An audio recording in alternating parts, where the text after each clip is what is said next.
Our doubts can be beneficial to us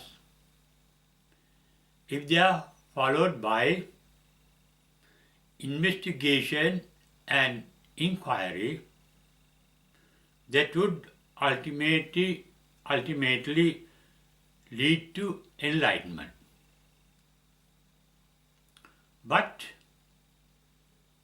doubt can be harmful to us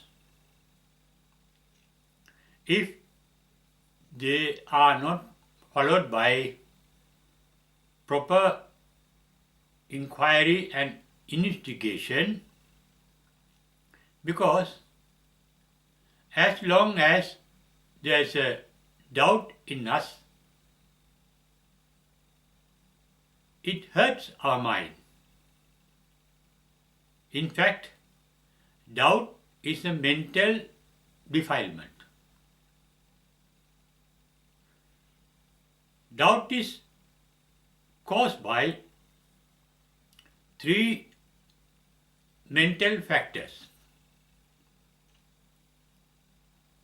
our likes, dislikes, and ignorance. We like something means we get attached to something or someone. But in that attachment, there is a hidden doubt, as one cannot be sure whether what one likes is really a beneficial factor. For example, a young boy may fall in love with a young girl at the first sight, or a young girl may fall in love with a young boy at the first sight. Despite that liking called love, the attachment called love, there is hidden in it the factor called doubt. Because the girl or the boy is not sure whether the person he or she loves is also in love with him or her,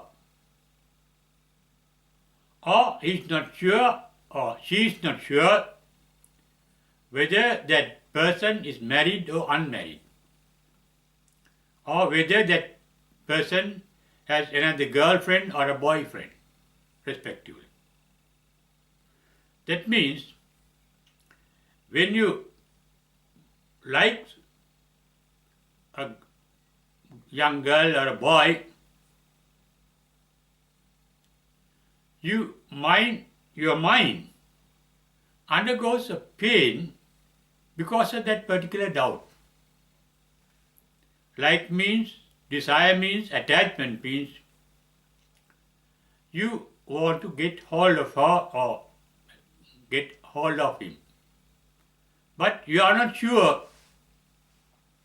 whether you can do it or not. That is doubt. That is how the doubts can hurt you. For example, not only when you like somebody or something, even when you dislike something or somebody. When you dislike something or somebody, you are not sure how to get rid of that person or thing, or whether you can get rid of that person or thing. That doubt is there. And until such doubts are cleared, there is a burden on the mind. Every doubt is a burden on the mind. Every such burden is a mental defilement that hurts the mind. Therefore, clearing doubts through observation, through investigation, through inquiry, is a technique of the path to enlightenment, or the path to realization, the truth or the ultimate truth. However, in certain instances, in certain circumstances, even the Buddha encouraged doubting. For example, in the Kalama Sutta, a discourse called Kalama Sutta that you get in the Anguttara Nikaya, in the Buddha Jayanti Tipitaka, volume 1, page 336. Buddha encouraged doubting, saying, it is wise and prudent to doubt the utterances made by the learned, the saints, the enlightened, the matured, the old, or majority of the society, and we have to doubt. Buddha said, don't believe in a statement made by a learned one, or an enlightened one, or a matured old one,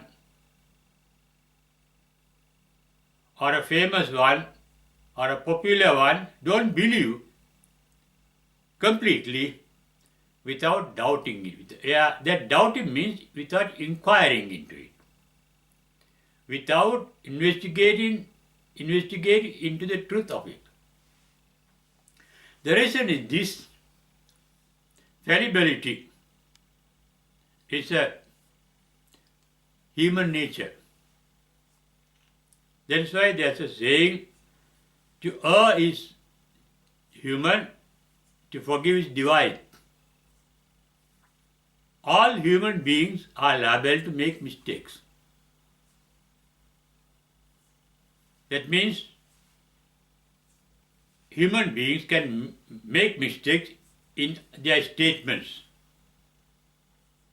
So that we have to doubt them and inquire into them and investigate them to find out the truth or the reality of it, of the particular statement. That is an intelligent way of looking at things. That is why the Buddha encouraged in the discourse called Kalama Sutta to doubt everybody. And that means not leaving it only on doubt, but going beyond it into investigation and inquiry.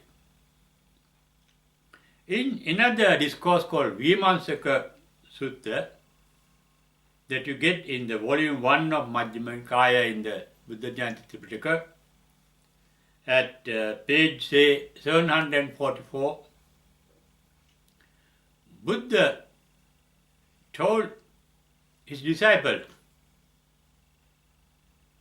don't believe that I am an enlightened one. You have to doubt it. You have to inquire it. Vimamsa means inquiring into. Find out through inquiry and investigation whether I am an enlightened one or not. That means doubting is a Buddhist technique, a technique proposed by the Buddha, a technique encouraged by the Buddha. Because human nature is fallible, liable to make mistakes. Even Reverend Sariputta Thera, the most learned, intelligent, wise disciple of the Buddha, second to Buddha only in wisdom. In the Sampada yes, with the Buddha to advise him not to take things to be granted, not to believe in things without the real knowledge of things. Because in that discourse, Reverend Sariputta made a statement. There was nobody and there will be nobody as wise, as intelligent, as knowledgeable, as virtuous as the Buddha. Then the Buddha asks, you made a statement, did you really knew the state of my mind? Can you see my mind? Can you see my real nature? Just on belief, on imagination, you say that I am the most intelligent one that ever lived and will live forever. That is mere imagination, not based on facts and reality or truth. Now see, Buddha advised even his greatest disciple to doubt, not to believe in things. All this show that Buddhism is not based on belief, blind belief as in other religions. Christians and Catholics, they have to believe without doubting the Bible. The Muslims have to believe the Quran without any doubt. And Jews have to believe their religious teaching. Hindus have to believe the Veda without doubting. Undoubted belief, that is blind belief. Buddha discouraged blind belief. There is a difference between Buddhism and other religions. Buddhism is based on doubt. But as I mentioned, doubt is also a mental defilement.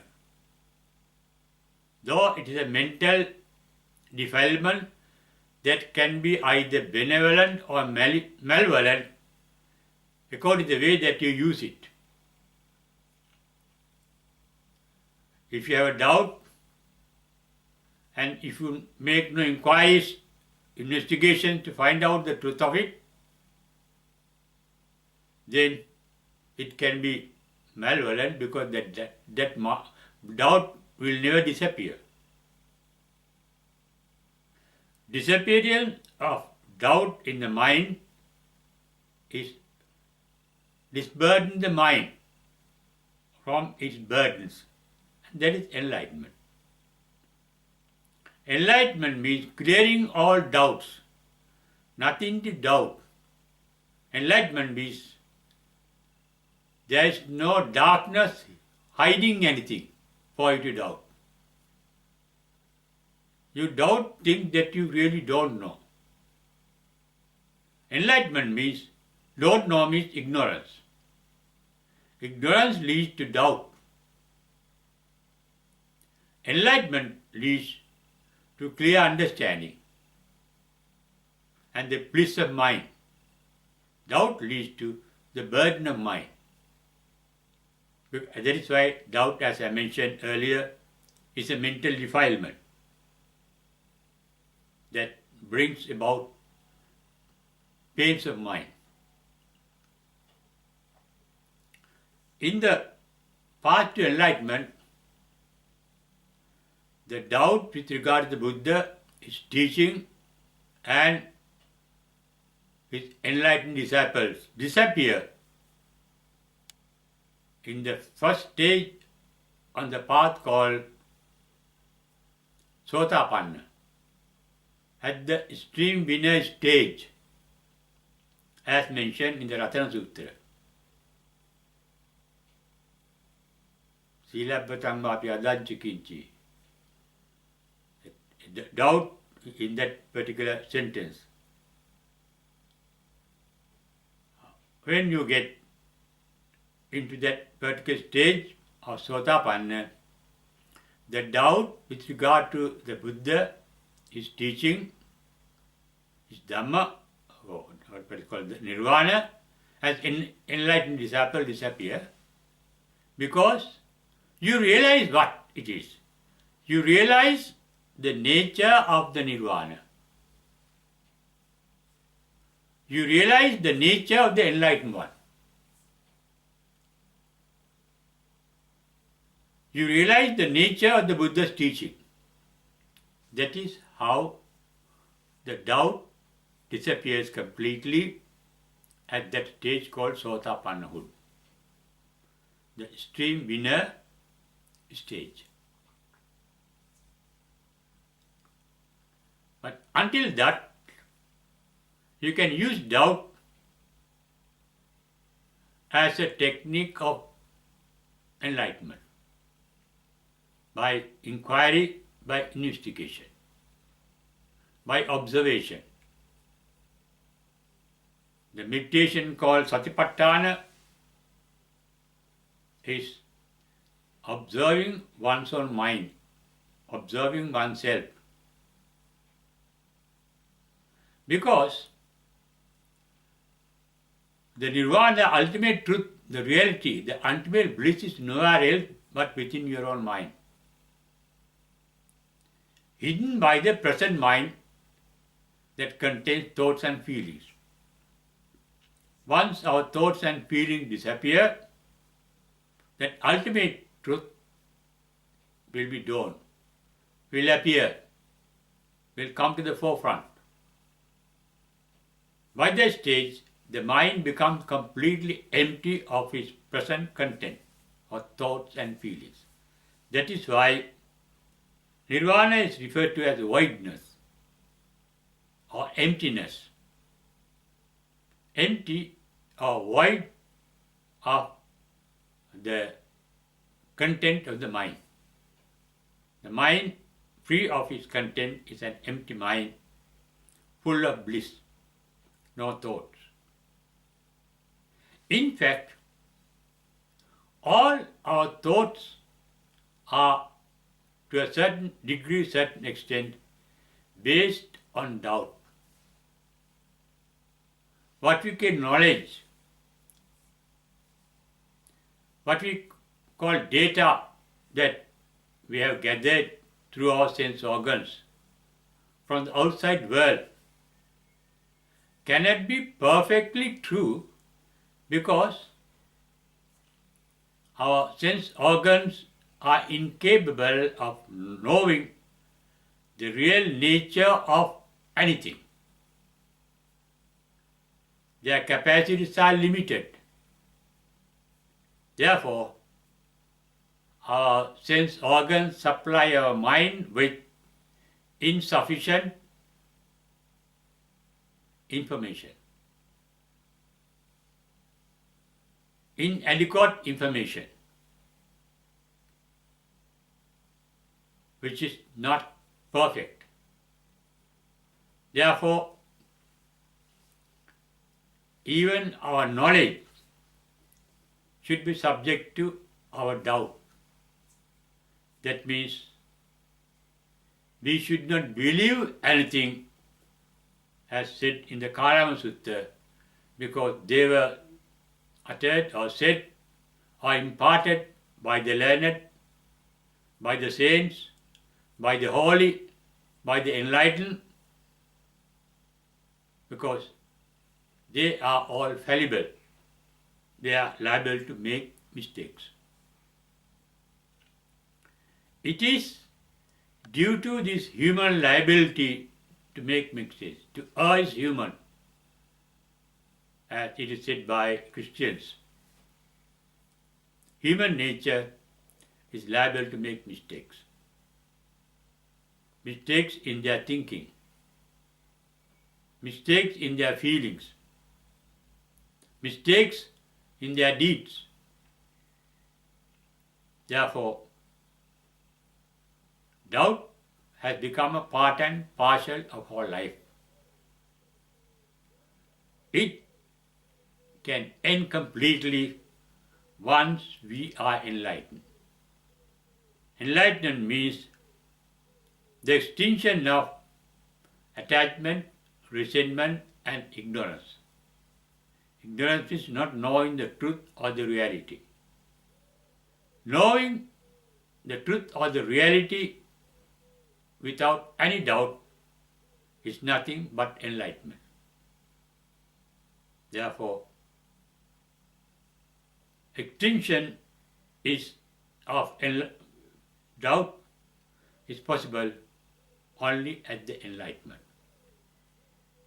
By seeing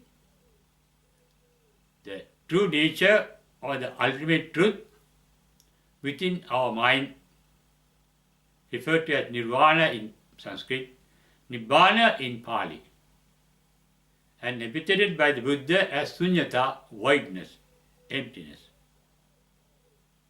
But once you are enlightened,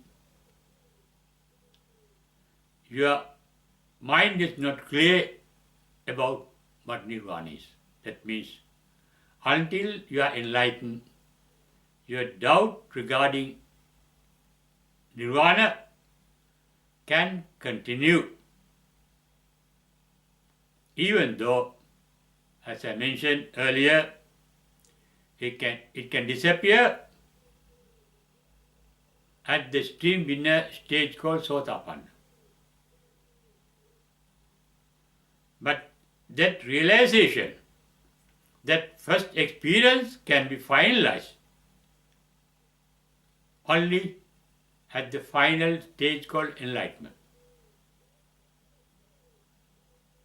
Therefore, until we are enlightened, doubt is a part and parcel of our life, but it can be beneficial to us, leading us to inquiry and investigation of the reality, the truth, or the ultimate truth. Though doubt is a mental defilement that hurts us. It hurts us because it becomes a burden until the doubt is cleared. Therefore, enlightenment means, or the technique of enlightenment means, the gradual clearance of doubts in us through our own investigation, through our own inquiry, and through our own observation of our own mind. Because both the ignorance causing doubt and the enlightenment removing doubt are in our own mind. And one day, we all have the capacity to be enlightened, clearing all doubts in us.